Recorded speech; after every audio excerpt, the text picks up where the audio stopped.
In the community of Pacific Palisades, street after street full of houses have been reduced to smoldering ash. America की रियासत California, जो इसके western coast पर वाक़ है, इसके जनूबी हिस्से में मौजूद अहम और खूबसूरत शहर लॉस एंजल्स इस वक्त जल रहा है।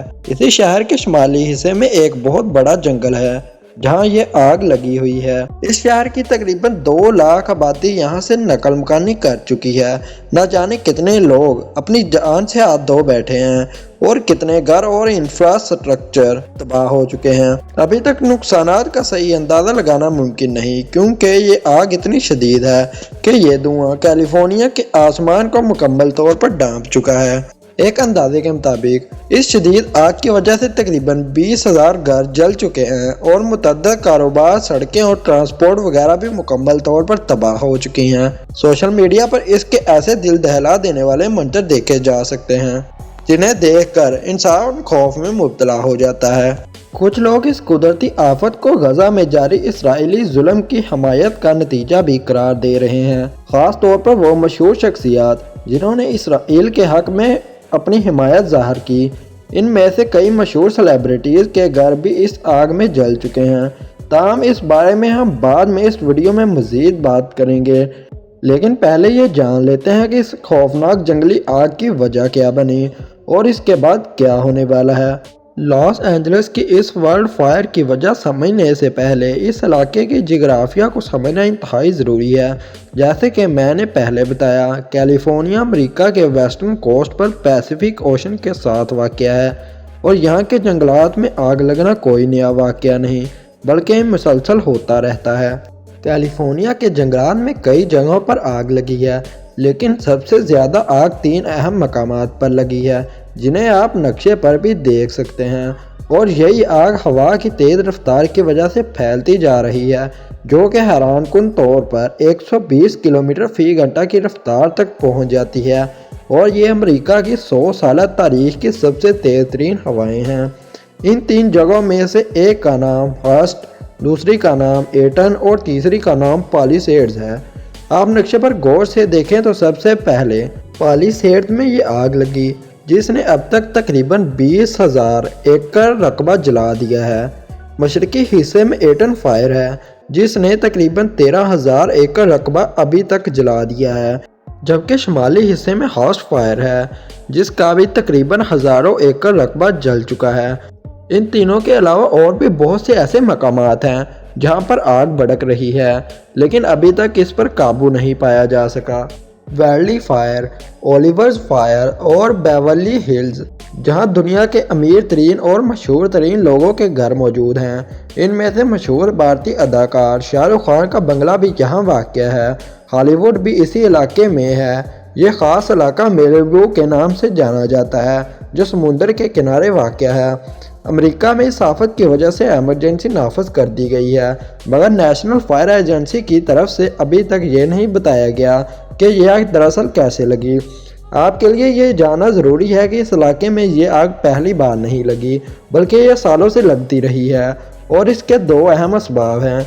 एक वजह यह है कि कभी कभार इंसान की गलती की वजह से आग लग जाती है, जैसे किसी चिंगारी के जलने या किसी हादसे की वजह से आग शुरू हो जाती है, और हवा की तेज़ रफ्तार के सबब यह एक वसी इलाके तक फैल जाती है। दूसरी वजह माहरीन के मुताबिक इस इलाके में खुश्क हवा है, जिसमें नमी नहीं होती, और ये खुश्क हवा दरअसल मौसमी तब्दीली की वजह से पैदा होती है। इस खुश्क हवा की मौजूदगी और मौसमी तब्दीली की वजह से जब दर्जा हरारत बढ़ता है तो छोटी सी चिंगारी भी एक बड़ी आग में तब्दील हो जाती है। कुदरती तौर पर बनने वाली इस खुश्क हवा को सांता आना कहा जाता है। आइए इसको तफसील से समझते हैं। यह कैलिफोर्निया और इसके साथ जुड़ने वाला इलाका ग्रेट बेसन, जो कि एक पहाड़ी इलाका है। इस ग्रेट बेसन के एक तरफ बड़े पहाड़ हैं और दूसरी तरफ सेरा नेवाडा रेंज है, जो कैलिफोर्निया शहर की तरफ मौजूद है। होता यह है कि जब हवा इन दोनों पहाड़ी सिलसिलों के दरमियान से गुजरती है तो इसका दबाव बढ़ जाता है, और आप सब जानते हैं कि हवा हमेशा ज़्यादा दबाव वाले इलाके से कम दबाव वाले इलाके की तरफ बहती है, जहां कम दबाव होता है, यानी कैलिफोर्निया शहर की तरफ। जब ये हवा कैलिफोर्निया की तरफ आती है तो इसमें नमी नहीं होती, اور 20% سے بھی کم نمی ہوتی ہے۔ اس خشک ہوا کی وجہ سے کیلیفورنیا کے جنگلات میں نمی نہیں پہنچ سکتی، جس کی وجہ سے یہ جنگلات خشک ہو جاتے ہیں۔ جب ان خشک جنگلات میں آگ لگتی ہے تو یہ چھوٹی سی چنگاری بھی پورے جنگل کو جلا کر جنگلی آگ میں تبدیل ہو جاتی ہے۔ اور پھر ان تیز ہواؤں کا کام کیا ہوتا ہے کہ یہ آگ کو دور دور تک پھیلا دیتی ہیں۔ ویسے تو یہ آگ ہر سال یہاں لگتی ہے، لیکن موسمی تبدیلی کی وجہ سے اس کی تعداد مسلسل بڑھتی جا رہی ہے۔ یہاں پر موسمی تبدیلی کا مطلب ہے کہ ہوا میں موجود گرین ہاؤس گیسز کی وجہ سے اس علاقے کا درجہ حرارت مسلسل بڑھ رہا ہے۔ اب آپ خود اندازہ لگائیں کہ خشک ہوا جس میں نمی موجود نہ ہو اور اس علاقے کا درجہ حرارت بڑھ رہا ہو، یہ آگ کس قدر تیزی سے پھیل جائے گی۔ یہی وجہ ہے کہ گزشتہ 10 سالوں میں یہ آگ زیادہ تیزی سے پھیل رہی ہے اور وسیع رقبے پر کئی بار لگ چکی ہے، جس کے نتیجے میں کئی جنگلی جانور اور بے گناہ انسانوں کی غلطیوں کی وجہ سے مر چکے ہیں۔ اب اگر اس آگ کو روکنا ہے تو انسانوں کی تمام سرگرمیوں کو اس جنگلی علاقے میں محدود کرنا پڑے گا اور گلوبل وارمنگ کے بارے میں زیادہ سنجیدگی سے کام کرنا ہوگا۔ یہ دونوں چیزیں انسانوں کے اختیار میں ہیں۔ اس کے علاوہ اس آگ کو روکنے کا کوئی تیسرا طریقہ نہیں۔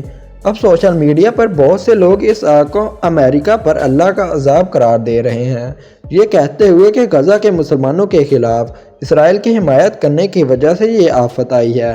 پہلی بات تو یہ ہے، یہ آگ کوئی پہلی بار نہیں لگی بلکہ کئی دہائیوں سے لگتی آ رہی ہے۔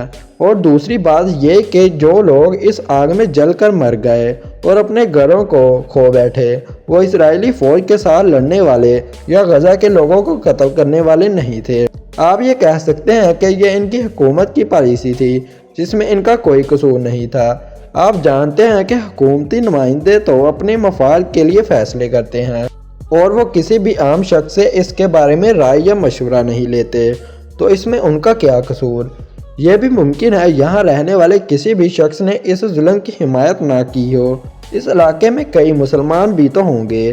تیسری بات یہ کہ مسلمانوں میں ایک عادت بنتی جا رہی ہے کہ ہم اپنی ناکامیوں اور کمزوریوں کو دوسروں پر ڈال کر خود کو تسلی دیتے ہیں۔ آپ مجھے بتائیں، کیا جنگ کے میدان میں صحابہ کرام کا رویہ یہ تھا کہ وہ دشمن سے لڑنے کی بجائے میدان میں بیٹھ کر ان کے لیے بد دعائیں کرتے؟ ہم جانتے ہیں کہ ایسا کبھی نہیں ہوا۔ آج اگر مسلمانوں کے درمیان اتحاد نہیں ہے، ہم نے اپنے آپ کو دشمن کے مقابلے میں ٹیکنالوجی اور ہتھیاروں سے تیار نہیں کیا، تو اس کا قصور ہمارا اپنا ہے۔ ہم یہ جنگ ہاریں گے جب تک کہ میدان جنگ میں کھڑے ہو کر وہ ہتھیار استعمال نہ کریں جو ہمارے دشمن استعمال کر رہے ہیں۔ اگر آپ کو دشمن کا مقابلہ کرنا ہے تو آپ کو بھی ترقی کرنی ہوگی۔ اگر دشمن کے پاس تلوار ہے تو آپ کے پاس بھی تلوار ہونی چاہیے۔ اگر دشمن کے پاس ٹینک ہے تو آپ کے پاس بھی ہونا چاہیے۔ ایسا نہیں ہو سکتا کہ دشمن کے پاس ٹینک ہو اور آپ تلوار لے کر اس کے سامنے کھڑے ہوں اور یہ دعا کریں کہ اے اللہ ان پر عذاب نازل فرما۔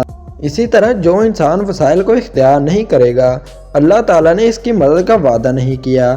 اس لیے اپنی غلطیوں کو تسلیم کر کے ان سے سیکھنا اور خود کی اصلاح کرنا ضروری ہے، بجائے اس کے کہ ہم اپنی ناکامیوں کا ملبہ کسی قدرتی آفت پر ڈال کر دل کو تسلی دیں۔ جب تک ہم اپنی غلطیوں کو نہیں مانیں گے تو اصلاح کا عمل کیسے ممکن ہوگا؟ دوسری طرف یہ بھی حقیقت ہے کہ یہ سیلیبریٹیز کے لیے ایک وارننگ اور عذاب ہے جنہوں نے اسرائیل کے اس ظلم کو سپورٹ کیا تھا۔ ان چند مخصوص لوگوں کو اپنے گھر جلنے کے بعد احساس ہوگا کہ اپنا گھر کھو دینا کیسا ہوتا ہے، جیسا کہ غزہ کے لوگوں نے کھو دیا۔ امید ہے آپ کو ہماری آج کی یہ ویڈیو ضرور پسند آئی ہوگی۔ ویڈیو پسند آنے کی صورت میں ویڈیو کو لائک کر کے چینل کو سبسکرائب کر دیں۔